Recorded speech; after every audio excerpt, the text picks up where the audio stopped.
What's going on YouTube? What's going on Facebook? I just got done with this morning's radio broadcast, and my producer sent over a video from Occupy Pensacola, and it's of Escambia County Sheriff Morgan, and he wanted to share with us some of his insight into race issues. So let's listen to him.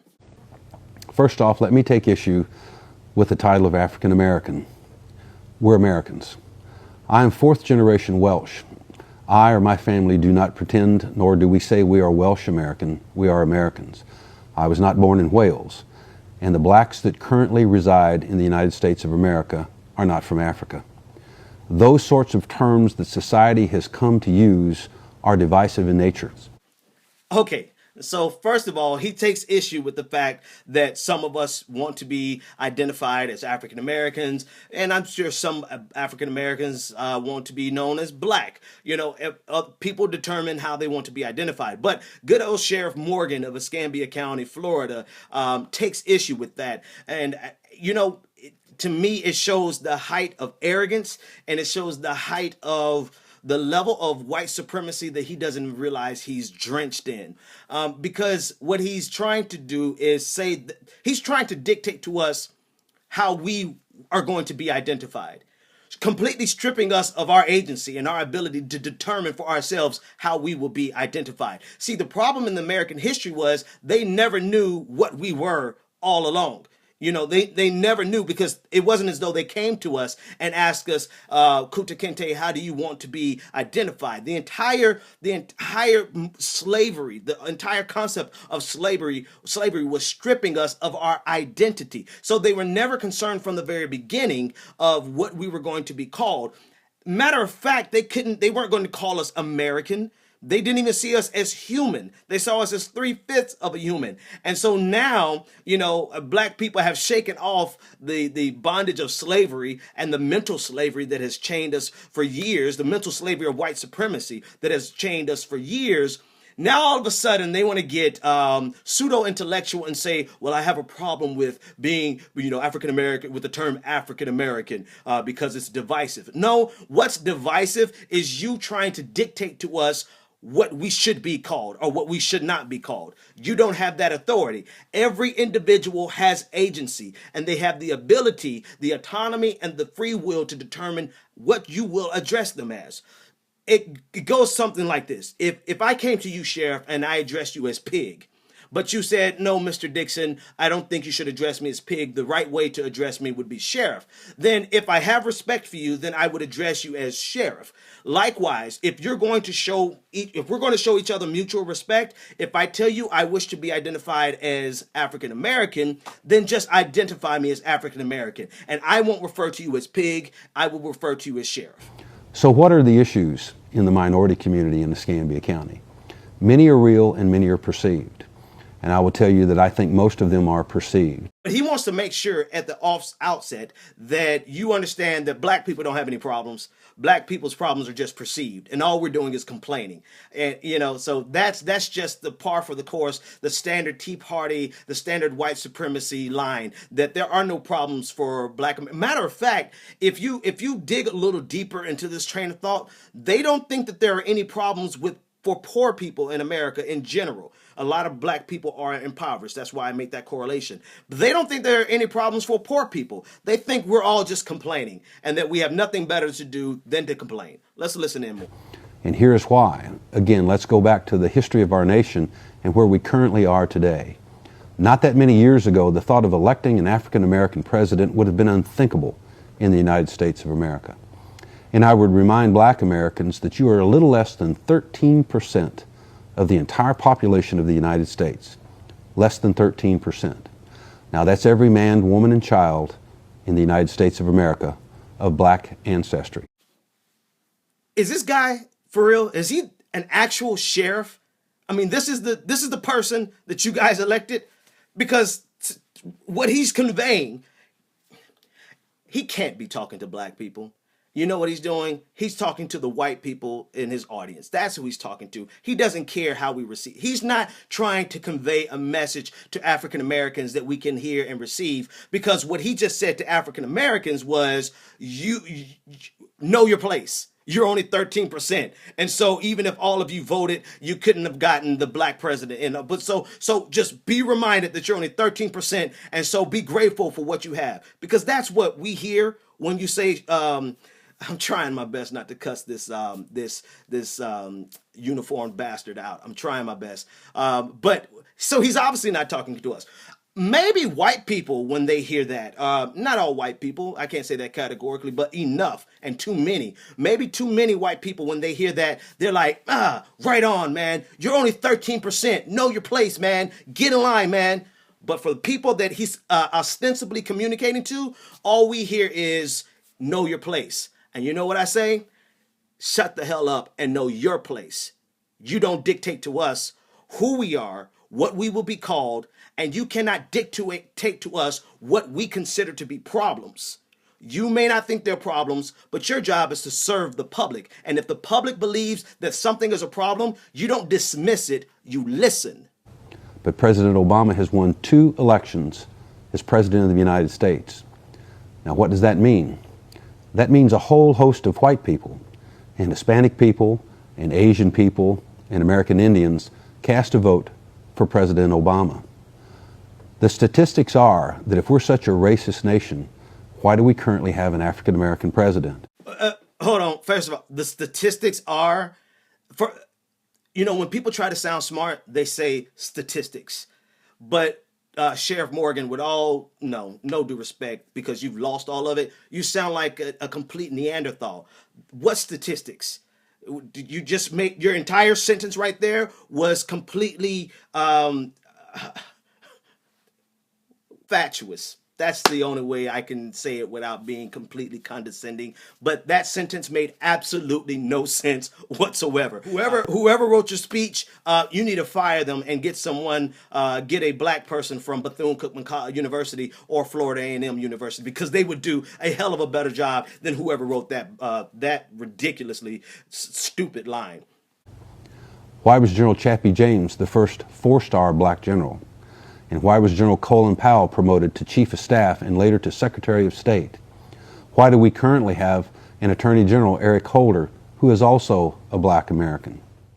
Well, let some of your friends say it. The only reason any of them are in position is because of affirmative action, because they don't think that we have the ability to achieve things on our own. So I would imagine that some of the people that you get beers with after your shift, they probably would say that the President Obama is an affirmative action president. So we're not here by the mercies of white people, which is what you're insinuating. You're insinuating that black people are achieving these heights as the result of the mercies of white people, rather than the fact that these black people are ascending to these heights because of their impeccable accomplishments. The fact that they attended the best schools and got the best scores and worked harder than anyone else. Colin Powell did his thing through the military. You're dismissing that as being a result of the mercies of white people saying, well, we're not racist, so let's go ahead and promote that brother over there. And this is the guy that you have as sheriff. But he's not done. So I would tell you statistically, anyone that makes an argument that the United States of America is a racist nation is focusing on specific instances of where we may have had problems with race relations, but it certainly does not paint any organization or any individual or any nation as racist. You're going to say statistically that anyone who thinks we have race problems in America, what statistics, Sheriff? You don't get bonus cookie points just because you say statistically. Just saying statistics does not make it a statistical fact. The statistical facts that I will present to you would show that racism still exists. That if you apply to a job and you have an Afrocentric sounding name, you are 50% less likely to get a call back. That is a statistic. Saying statistic is not a statistic. What type of education system did you go through? We have unfortunately in the black community embraced a thug culture, one that aggrandizes, again, foul language, shooting cops, abusing women. And if you don't think those things have an effect on our children, You need to get a grip. Whoa, whoa, whoa, whoa, whoa. I hear this argument a lot, and many people don't push back on it, and they say things like that. Well, first of all, he's speaking categorically of the black community, as if the black community is monolithic, is a monolith. He's speaking as though the same thing. I say this over and over again, and I want you to get it. He's saying this as though he's viewing black people, all black people, through the lens of the very worst of us, meaning take the worst person who's committed the worst crime, has the worst mouth, does the worst things, and that is the lens through which this sheriff is viewing the entire black community, instead of viewing us through the lens of the very best of us. See, he wants us to view white Americans through the lens of the best of them and to forget about the worst of them being the Klan, the people, or even some people who weren't even in the Klan but in the police agencies, who could have also been in the Klan, but who lynched us, who pilfered our communities, who led the Tulsa massacre, who destroyed our communities where we had thriving doctors' offices, thriving businesses, thriving education systems. I don't even have to go to Tulsa. Let's just go down to Rosewood, Florida. Do you realize if we as African Americans viewed white people through the lens of the very worst that white America has done to us? I'll stop it there and you imagine. So stop viewing African Americans, one, as a monolith, two, stop viewing us through the lens of the worst of us, because the majority of African Americans, contrary to popular belief, don't live in these communities. Now, here's another misnomer. Here's another mistake that he's making. He's making assertions that are sometimes very true in impoverished communities, but he's applying that to black people only. But if you go to other impoverished communities, you will see people have created a subculture, one in which some of the things that he's saying may be true, but it's not true of a particular race. It's true of people who live in extreme poverty.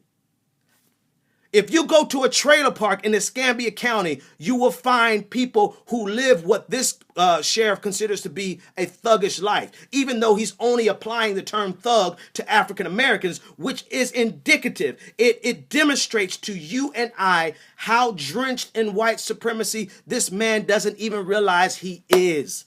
And you have elected him again as your sheriff. Let's keep listening, because this good man is not done yet. The old phrase from a few years ago, "it is what it is certainly applicable here. Last night we had 4 black male teenagers attack a 77-year-old white man.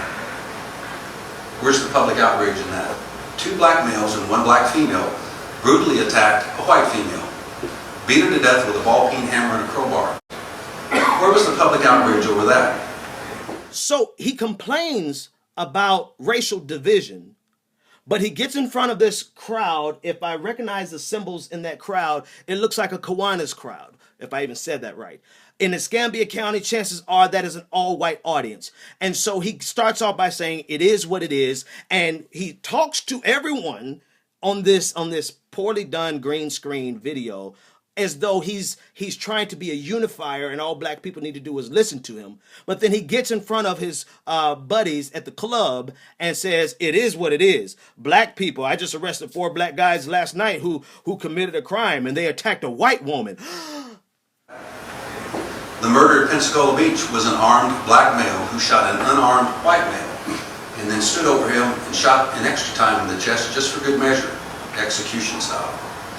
Where is the outrage? He's saying, where is the outrage in that? Trying to use the standard tactic of deflection, saying that black people, don't be upset about the police officers who abuse their power and kill black people and don't get indicted and basically go home. And you don't be upset about that. You need to be upset over what I tell you to be upset about. End of the problem. The right end of the problem, I would tell you as a law enforcement officer, is not to build larger jails. It's not to hire more law enforcement officers. It's to get into our families, in our school systems, and yes, in our churches, and start to bring back the training of character and integrity to our communities. essentially, he is saying that the problems, he believes that there are problems in the black community, and he believes that the rest of them are perceived problems. The perceived problems is pretty much anything black people complain about. The real problem, according to him, is the lack of character, and that we need to get back into our communities and our schools and our churches and teach this moral character. But he never explores the economic component that contributes to crime. He never explores anything else beyond what he's comfortable asserting, because if you take the conversation anywhere beyond a moral character issue, then you have to ask yourself the question, why is it that African Americans are involved in crime? So, Mr. Sheriff, I want to ask you that question. Why is it that you think African Americans are disproportionately involved with crime? I think from your video, you're saying that we are involved with crime, disproportionately so, because we have a shortfall in moral character. Is that what you're saying? Do you think that blacks commit a disproportionate amount of crime simply because we are black? Because if the answer to that is no, which it should be, then you have to go one step further and find the answer to that question. And I believe that if you ever explored that question, not from a position of white supremacy, but from a position of truth and justice, then you would realize all of the economic factors that are involved with crime. Here is an actual study, not a statistic, but a study by a scholar, Chris Hale, who said in an Oxford University Press piece, he stated that crime, essentially, I'm paraphrasing here, crime is overwhelmingly an economic phenomenon. But, you know, nobody really wants to explore the truth. You really just want to assert your preconceived notions about black people, and you want to use the language of the Southern strategy of race baiting to stir up the latent racism of many people, many voters inside of Florida. I don't know how it is that this guy is sheriff, how you guys, I do know how it is. If he had said this, I would agree with him. You know what? Don't worry about the black folks because they're not going to come out and vote. If he said that, I would agree with him, because that's the only way that this idiot, that this man could be your sheriff, espousing the type of white supremacist rhetoric that is coming out of his mouth. That's all I got for you today, folks. Check me out at thebenjamindixonshow.com and follow me on Twitter at @TheBPD Hey, thanks for watching this video, everyone. If you liked it, be sure to click the like button, subscribe, and make sure you share it with all of your friends. If you like what we're doing at The Benjamin Dixon Show and think more people should hear it, consider becoming a Patreon. Go to www.patreon.com/TheBPD Show, and we'll see you next time.